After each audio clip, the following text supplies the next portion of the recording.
La princesse aux doigts d'or de Christian Jolibois et Yi Zhihong. L'empereur de Chine était le plus heureux et le plus comblé des souverains de la terre. Il régnait sur un vaste pays qui s'étendait jusqu'aux confins des mondes connus. Doté d'une nature bonhomme, il gouvernait avec sagesse.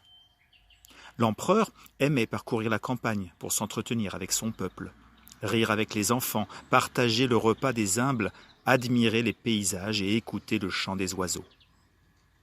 Il fallait voir son visage s'illuminer lorsqu'il découvrait la création de l'un de ses sujets. « Alors, comme ça, tu as inventé la brouette !»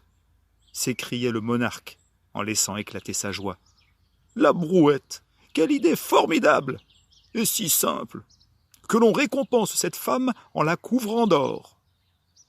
C'est ainsi qu'encouragés par leur cher empereur, les Chinois inventèrent dans la foulée la boussole, le papier, le canard laqué, les allumettes, les cerfs-volants, la poudre, les caractères d'imprimerie, les pétards pour faire la fête et des milliers de choses encore. Les souverains des pays voisins le prenaient pour un fou. Mais qu'est-ce que c'est que cet empereur qui dépense une fortune pour le dessin d'un poisson gobant une mouche, alors qu'avec tout cet argent, il aurait pu s'acheter un bateau de guerre et des dizaines de canons? Oui, car en plus d'être bon et généreux, l'empereur était également sensible à tous les arts et aimait recevoir à sa table, pour les honorer, les peintres, les poètes et les musiciens. Son bien le plus précieux n'était pas, comme on pourrait le penser, son immense richesse, mais sa fille unique, la princesse première lueur du jour. À sa naissance, des dizaines de gentils dragons protecteurs étaient venus des quatre coins de l'Empire pour se pencher sur son berceau. « Je t'offre le don, dit l'un, de ne jamais t'emporter quand ta route croisera celle d'un imbécile.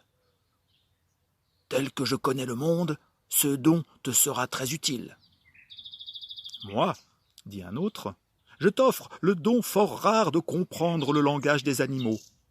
Ainsi, pourras-tu converser avec le tigre et comprendre les plaisanteries des singes de la montagne aux mille fleurs. » C'est un minuscule dragon venu de la lointaine province du Sichuan qui offrit le plus précieux des dons à la petite princesse, le don de peindre les oiseaux. Je t'entends déjà protester, ami lecteur. Tu te moques du monde, le don de peindre des oiseaux, la belle affaire, c'est à la portée du premier barbouilleur venu. Et la beauté, et la richesse, et la promesse d'une rencontre avec un prince beau comme un astre. Rien de tout cela dans ton histoire? Lecteur, mon ami, ne sois pas impatient. Approche et regarde. Regarde première lueur du jour exercer son art. Admire d'abord son pinceau, réalisé spécialement pour elle par maître Mentian, le plus habile fabricant de pinceaux du Céleste Empire. Manches de bambou et poils de moustache des membres de la garde personnelle de l'empereur. Vois comme elle fait courir son trait d'encre avec délicatesse sur le papier. D'une unique et longue trace souple et ferme, elle représente rossignol, oiseaux de paradis, aigles, grues sauvages et autres merveilles. Le véritable prodige, c'est que première lueur du jour réussit à leur donner vie de façon si parfaite qu'une fois achevés, les oiseaux peints prennent leur envol depuis le rebord de sa fenêtre et s'en vont chanter les louanges de leur princesse aux quatre coins de l'Empire. Ce don extraordinaire émerveilla tant les gens qu'on surnomma la fille de l'empereur la princesse aux doigts d'or. Les oiseaux créés par première lueur du jour prirent petit à petit possession d'un lieu retiré sur les pentes d'un volcan, où le soufre et la lave, dévalant du cratère, avaient détruit toute vie. Grâce à eux, herbes, arbustes et buissons y poussèrent à nouveau, et bientôt des milliers de chants d'oiseaux égayèrent les pentes désolées du volcan, changeant peu à peu le paysage sinistre en un luxuriant jardin. Sur les flancs de cet ancien volcan, au fond d'une grotte, vivait, à l'écart du monde, une des pires calamités que la Chine ait jamais engendrées. Un fantôme effroyable répondant au nom de sabre de sang. Par le passé, il avait semé la terreur dans tout l'Empire, brûlant et massacrant à la tête d'une armée de pillards sanguinaires. À sa mort, les dieux, qui pourtant avaient vu bien des atrocités commises par les hommes, furent si horrifiés par ses méfaits qu'ils lui refusèrent l'entrée des enfers. Et Sabre de Sang fut condamné à rester terré dans cette grotte pour l'éternité. L'arrivée de ces milliers d'oiseaux au merveilleux ramage autour de sa tanière mit le fantôme en grande fureur. « Ah, tant de beauté me rend malade! D'où viennent ces volatiles bruyants qui troublent ma tranquillité? Rendez-moi ces noirs paysages sans vie que j'aime tant !» Quand il apprit que la fille de l'empereur avait créé de ses doigts d'or tous ces oiseaux aux 1000 couleurs, son esprit mauvais chercha le moyen d'y mettre un terme. Une nuit, le fantôme Sabre de Sang se rendit au palais et tournoya autour de la fenêtre de la princesse. Quand elle fut endormie, il pénétra dans sa chambre, s'empara de ses jolies mains et lui lança le plus abominable des sorts. « Que tes doigts, capables de créer le beau et d'engendrer la vie, deviennent si frêles que plus jamais ils ne puissent tenir un pinceau. Désormais tu seras la princesse aux doigts morts. »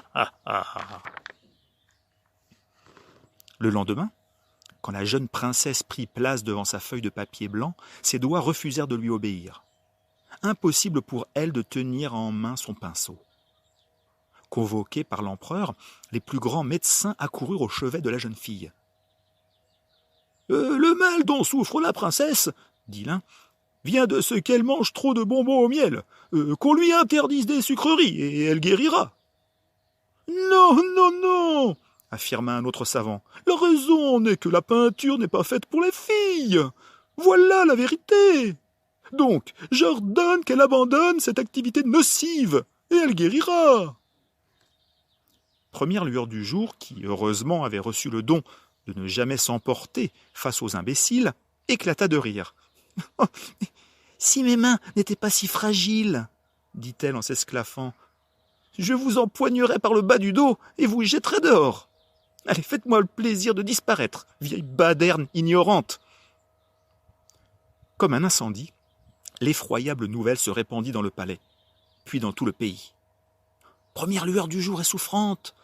Notre princesse aux doigts d'or ne peut plus peindre. La fille de l'empereur a perdu le don de créer les oiseaux. » Retranché au fond de sa grotte, le fantôme Sabre de Sang savourait son triomphe. Première lueur du jour ne se laissa pas gagner par le désespoir.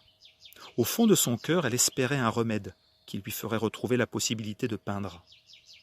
Un soir, un minuscule oiseau multicolore vint lui rendre visite sur le rebord de la fenêtre. « Princesse, lui dit-il, je crois avoir trouvé le moyen de vaincre la malédiction qui te frappe. »« Sans vouloir t'offenser, lui répondit Première lueur du jour, tu me sembles bien frêle, gentil colibri. »« Ma petite taille est ma force, princesse, lui répondit l'oiseau-mouche. Mes plumes sont aussi légères qu'une aile de papillon, mais d'une grande solidité.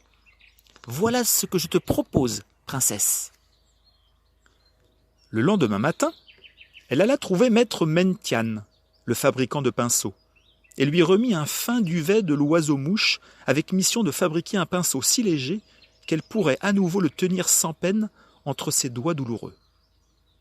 Le vieil artisan se mit aussitôt à l'ouvrage et confectionna un pinceau d'une délicatesse sans pareille.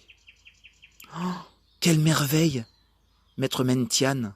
s'écria la princesse aux doigts d'or en s'en emparant, le cœur plein d'espoir. Hélas, elle ne put le garder en main. Une douleur atroce lui tortura les doigts et lui fit lâcher prise. L'oiseau qu'elle avait commencé à peindre, avant d'être frappé par le maléfice, resterait à jamais inachevé. Je comprends ton effroi, ami lecteur. À cet instant, tu te dis « Le mal ne peut pas triompher, ce n'est pas possible !» Et moi je te réponds « Si, dans ce monde, tout est possible. » Un jeune poète, en apprenant à son tour la malédiction dont la fille de l'empereur était frappée, se rendit au palais. Parmi tous les sujets que le monarque aimait recevoir à sa table, Chahairan sous la lune était celui que les courtisans détestaient le plus. Ce garçon sale comme un peigne, parlant fort, ne changeant de chemise qu'une fois l'an, le cheveu hirsute, voleur à ses heures, malpoli, rotant à table, se mouchant dans sa manche et volontiers ricaneur, eh bien l'empereur l'admirait. Il lui pardonnait ses impertinences et sa mauvaise conduite, car quand il ne disait pas de gros mots, s'échappaient des lèvres de ce vaurien des vers d'une beauté qui laissait sans voix. « Quelle joie de te voir, petit bandit !» s'exclama le vieil homme en se levant et prenant Chahairan sous la lune dans ses bras. Le jeune garnement, poète, sous le regard jaloux de la cour, fit alors une déclaration incroyable. « Mon empereur, je t'annonce que je vais aller combattre le fantôme maléfique, mais à ma façon. » Toute l'assistance retint son souffle. Première lueur du jour, assise près de son père, dévisagea l'étrange garçon qui venait de prononcer ces paroles. Chahairan sous la lune portait bien son nom, tant il était maigre et famélique. « Il possède beaucoup de charme, » se dit la princesse. Le jeune poète se moucha dans sa manche et poursuivit. « Je vais me rendre au sommet de la montagne des portes du ciel et demander l'aide des forces invisibles. » Décidément, ce gringalet ne doutait de rien. Personne à ce jour n'avait réussi à gravir cette montagne sacrée. De vertigineuses falaises à pic infranchissables rendaient son ascension impossible. « Oublie cette folie !» s'écria l'empereur. « Ta proposition est généreuse, mais tu vas te rompre le cou, mon matou !» Chahairan sous la lune arrêta longuement son regard sur le visage très pâle de la princesse, puis fixa longuement ses longs doigts qui jamais plus ne pourraient créer la vie. Une rage sourde monta en lui et l'envahit. Et, avant même que le vieux monarque n'ait achevé sa mise en garde, Chahairan sous la lune avait déjà quitté le palais.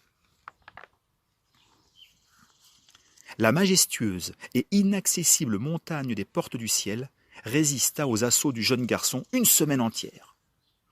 Jamais un humain n'avait réussi à la gravir. Et ce n'était pas ce chat maigre venu d'on ne sait où qui allait accomplir cette prouesse.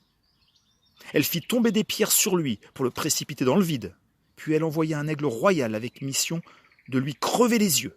Voyant que cela n'arrêtait pas le moins du monde le jeune homme, elle fit pleuvoir 3 jours sans discontinuer afin de le décourager.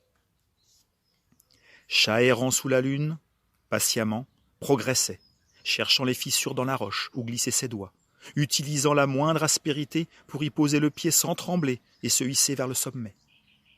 Ce qu'ignorait la montagne, c'est que le jeune poète était amoureux en secret de la belle première lueur du jour et que rien ne le ferait renoncer. Comprenant qu'elle avait affaire à quelqu'un d'obstiné, la montagne sacrée alla jusqu'à lancer la foudre sur lui. Mais rien n'y fit. À l'aube du 6e jour, impressionnée par la volonté de ce gamin téméraire, elle décida de ne plus s'opposer à son ascension. « Que puis-je faire pour toi, jeune fou ?» demanda la montagne des portes du ciel.